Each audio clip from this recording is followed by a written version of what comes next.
After my marriage, my overbearing and manipulative mother-in-law demanded that I transfer my $200 million company to my husband and take on the duties of a housewife. I refused. At a family gathering, she shouted at me. In a shocking display, she lunged across the dinner table, grabbing my hair and yanking it violently, insulting me in front of everyone. The guests were stunned, and although some tried to intervene, my husband did nothing to stop his mother's attack, revealing his deep submission to Helen's toxic influence. I kept calm, but my silence was filled with burning anger. I decided to seek revenge with my quick secret plan. The next day, I got a shocking surprise. Their tears of desperation were the sweet sound of revenge I had been waiting for all along.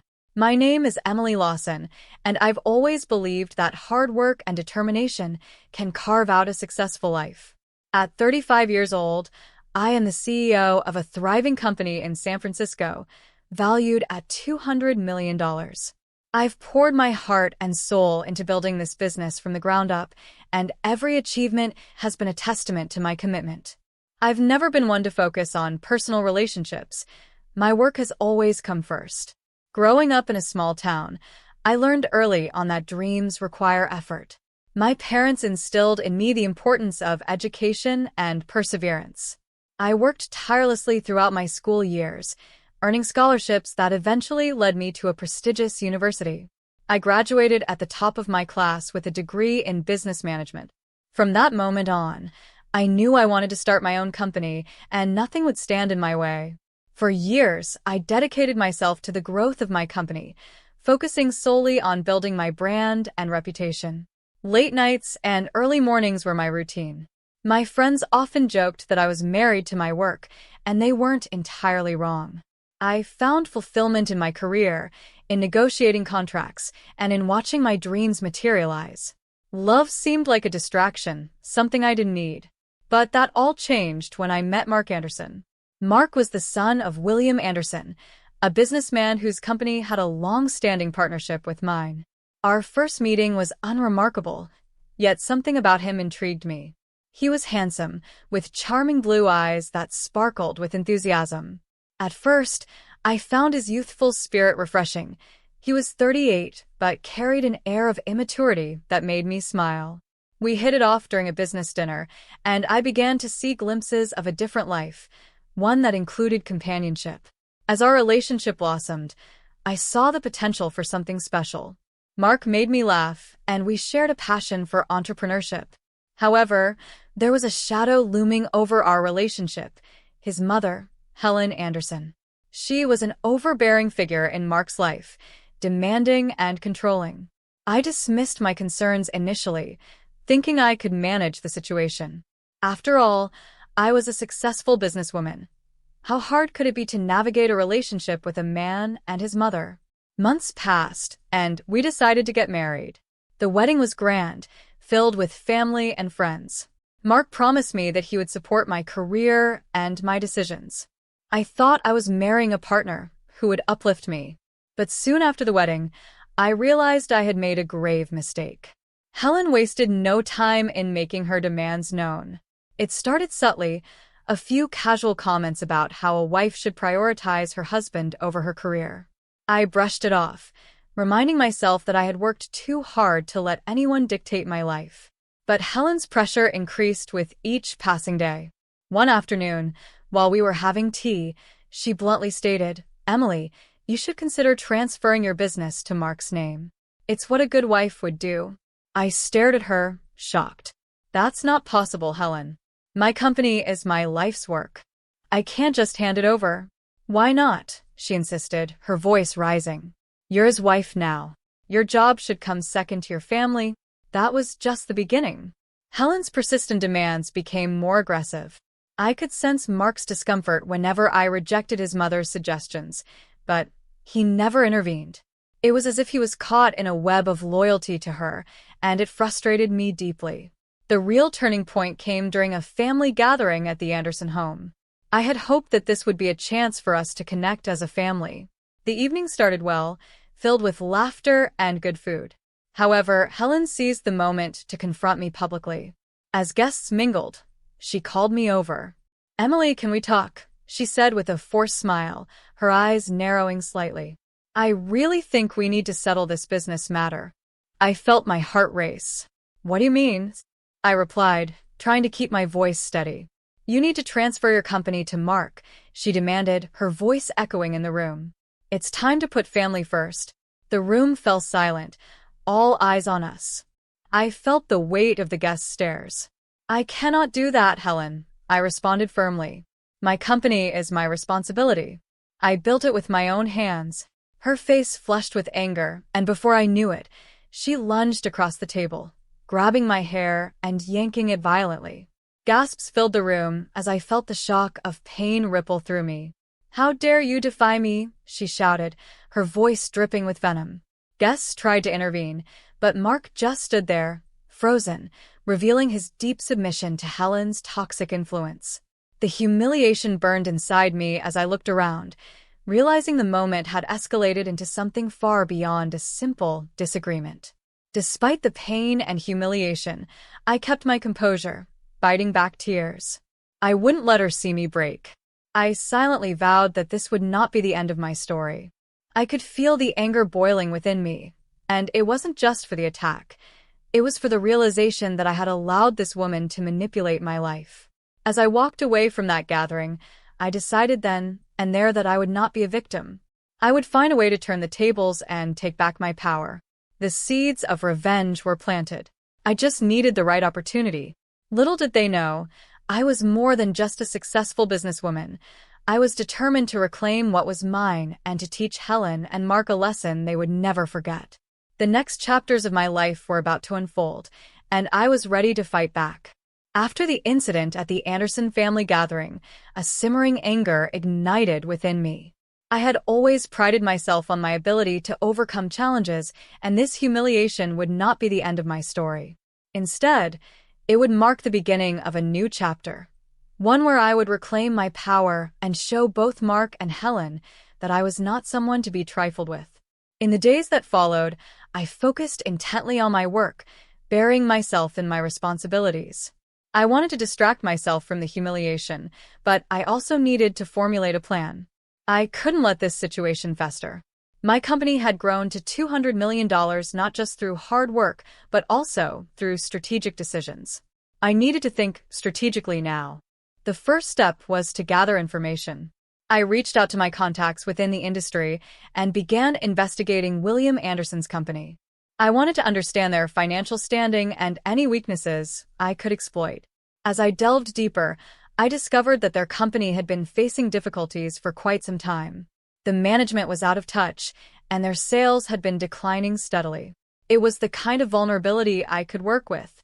During this time, I also made a conscious effort to maintain a facade of normalcy in my relationship with Mark. I put on a brave face whenever I was around him and his mother.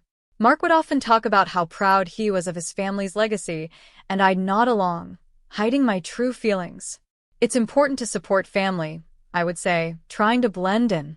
Meanwhile, inside, I was plotting a course that would change everything. I began to network more aggressively, attending events and seminars where I could connect with influential figures in the business community. I was building alliances and reinforcing my reputation as a formidable businesswoman. My goal was clear: to position myself in a way that I could either take over or significantly undermine the Anderson family business.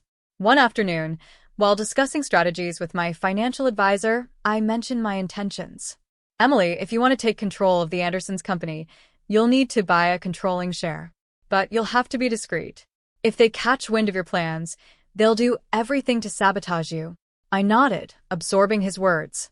I know. I'll need to be strategic and patient. This isn't just about revenge.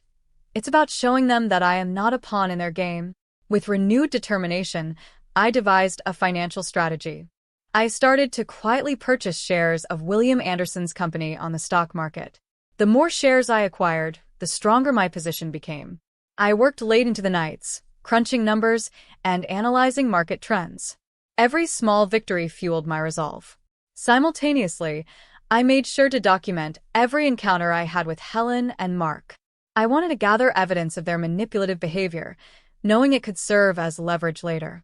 Whenever I visited the Anderson home, I paid close attention to their dynamics. I noted how Helen often belittled Mark, using guilt to control him. It only reinforced my belief that they needed to be taught a lesson. One evening, while I was at a business dinner, I overheard a conversation between two industry insiders discussing the Anderson family's faltering reputation. If they don't turn things around soon, they might have to sell off parts of the business, one said, shaking his head. The words sent a thrill down my spine. This was the confirmation I needed. I could move in for the kill, at just the right moment. As weeks passed, I became more entrenched in my plans. I reached out to potential investors who were looking for opportunities. My goal was to gather enough backing to make a substantial bid for a controlling stake in the Andersons' company. I felt an exhilarating mix of anticipation and determination. I was no longer just Emily Lawson, the businesswoman. I was the architect of my own revenge, carefully crafting a strategy that would lead to their downfall. I envisioned the moment when I would stand before them, revealing my triumph and turning their world upside down. Every time I thought about that dinner table confrontation, the anger surged anew, igniting my resolve. I was going to show them that they had underestimated me. Their arrogance and manipulation would come back to haunt them. Soon, I would rise like a phoenix from the ashes, leaving the Andersons to confront the consequences of their actions. The path was set and I was ready. Little did they know that a storm was brewing, one that would change the course of our lives forever. My patience and strategy were about to pay off, and the final act of my revenge was drawing closer. As the weeks turned into months, my plan to take control of the Anderson family business took shape.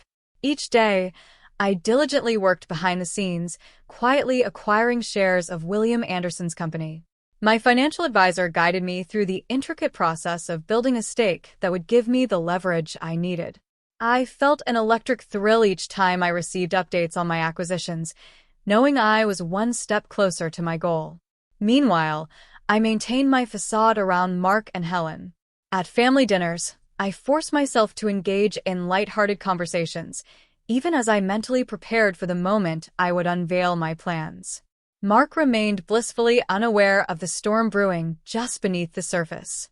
He often praised his mother. "You've built a great family legacy, Mom." "I hope to keep it going," he would say, and I would nod, suppressing the urge to roll my eyes. One evening, during a particularly lavish dinner at the Anderson home, I felt the tension rising.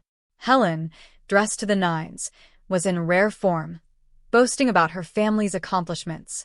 "Our company has always been the leader in this industry," she proclaimed, her tone dripping with superiority.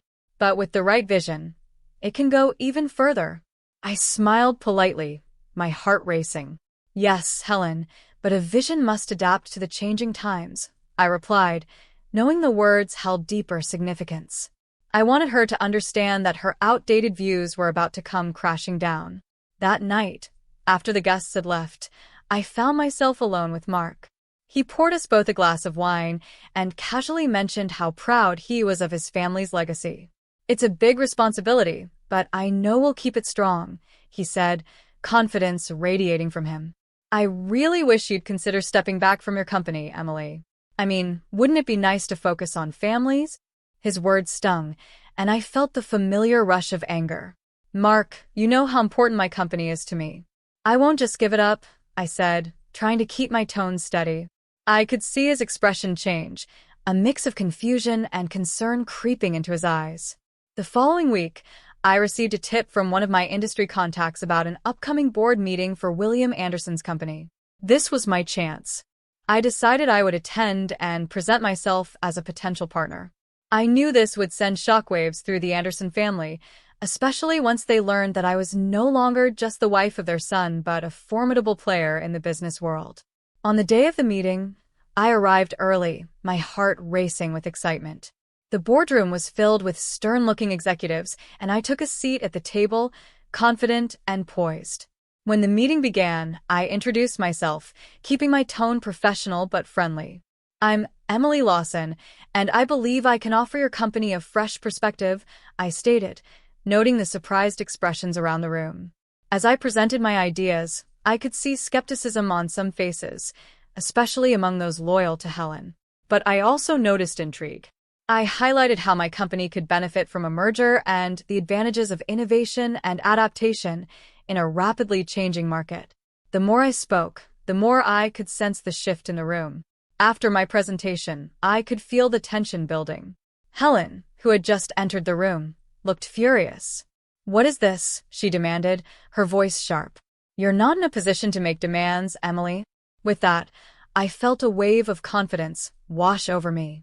"Actually, Helen, I believe I am," I replied calmly, meeting her gaze without flinching. "You see, I now own a significant portion of your family's company, and I'm here to discuss its future."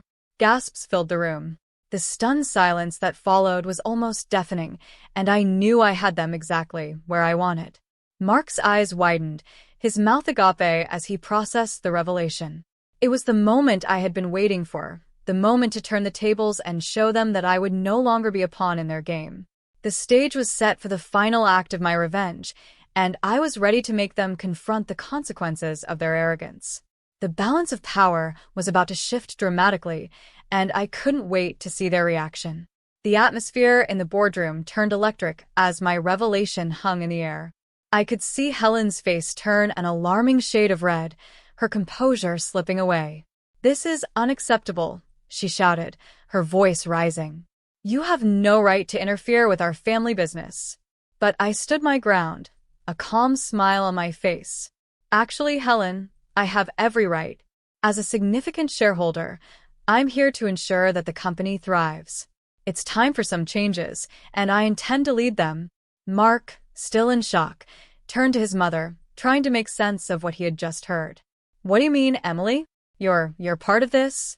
His voice was a mix of confusion and disbelief, as if he couldn't fathom how I had outmaneuvered them. "Yes, Mark. While you were focused on family legacies and traditions, I was building my own legacy," I replied, my tone unwavering. "And now, your family's business needs a new direction, one that embraces innovation instead of clinging to outdated practices." Helen's frustration was palpable, her fingers trembling at her sides. "You think you can just waltz in here and take over? You're nothing without my family's name," she retorted, her voice dripping with disdain. I leaned forward, my eyes locked onto hers. "That's where you're wrong, Helen. I built my company from the ground up, without anyone's help. I'm not just a name, I'm a force in this industry. And you've underestimated me every step of the way." The other board members were captivated, some exchanging glances of astonishment. I continued, addressing them directly. "If we want this company to survive, it must adapt. I propose a merger that will revitalize both our businesses. My expertise can guide us to greater success." As the meeting progressed, I outlined my vision, detailing the benefits of the merger and the strategic advantages it would bring. The tension in the room gradually shifted from hostility to curiosity. I could sense that I was gaining traction, and my confidence soared. However, Helen wasn't finished yet. "This isn't over, Emily. You think you can just take everything from us? I won't allow it." Her voice was laced with desperation, and I could see the wheels turning in her mind as she plotted her next move. "That's the thing, Helen," I said, my voice calm but firm. "I'm not taking anything from you. I'm giving you a chance to adapt and thrive. But if you refuse to accept reality, then you will face the consequences of your actions." With that, I concluded my presentation, and the room fell silent. I looked around, gauging the reactions of the board members. Slowly, they began to nod in agreement, some whispering to one another. I knew then that I had won them over. Helen stood, her face a mixture of fury and disbelief. "You'll regret this, Emily. You've made a powerful enemy today," she spat before storming out of the room. As she left, I turned to Mark, who still seemed dazed. "Mark, this is a new beginning for both of us. If you're willing to embrace change, we can build something incredible together." He looked at me, uncertainty in his eyes. "I don't know what to think right now, Emily. My whole world feels upside down." "Then let's turn it right side up," I replied, offering him a reassuring smile. "Together, we can make this work." In the following weeks, the transition was anything but smooth. Helen rallied against me, trying to sway the board and discredit my plans. But I was ready for her. I had anticipated her moves and gathered evidence of her past mismanagement, ready to present it at the next board meeting.